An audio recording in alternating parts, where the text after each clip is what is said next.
ഞാൻ പറഞ്ഞ ഇത്ര നേരം പറഞ്ഞത് റൗണ്ട് ടൈപ്പ് പ്ലേറ്റുകളെ കുറിച്ചാണ്. ഇപ്പോൾ ഞാൻ പറയുമ്പോൾ സ്ക്വയർ ടൈപ്പാണ് ബിരിയാണി പ്ലേറ്റ്. ഇപ്പം ഞാൻ സ്ക്വയർ ടൈപ്പ് എക്കോ ഫ്രണ്ട്ലി പേപ്പറിൽ വൈറ്റ് സിൽവർ കോട്ടിംഗ് ഉള്ളുണ്ട്, കോട്ടിംഗ് ഇല്ലാത്തതുണ്ട്, പേപ്പർ വൈറ്റ് ഷെയ്ഡുണ്ട്. ഇത് നോർമലി നമുക്ക് ഇതുപോലൊരു ഡൈ സെറ്റ് ചെയ്തിട്ട് ഇത് വെട്ടിച്ച് പിന്നെ 10 ഇഞ്ച് സാധാരണ 12 ഇഞ്ച് വെട്ടി നമ്മൾ ചെയ്യാറില്ല. അപ്പോൾ ഈ ഡൈയിൽ ഞാൻ പ്ലേറ്റിനെ പൊക്കി വെച്ചതിന് ശേഷം ഒരു പേപ്പർ നമ്മൾ കറക്റ്റായിട്ട് ഒരു പേപ്പറിൽ കറക്റ്റായിട്ട് ആ ഡൈയിൽ സെറ്റ് ചെയ്യണം.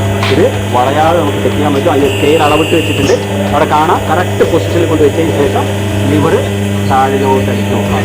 കറക്റ്റായിട്ട് അപ്ലൈ ചെയ്ത് വെച്ച് ഇനി എത്ര സെക്കൻഡ് വെക്കുന്നോ അതിനനുസരിച്ച്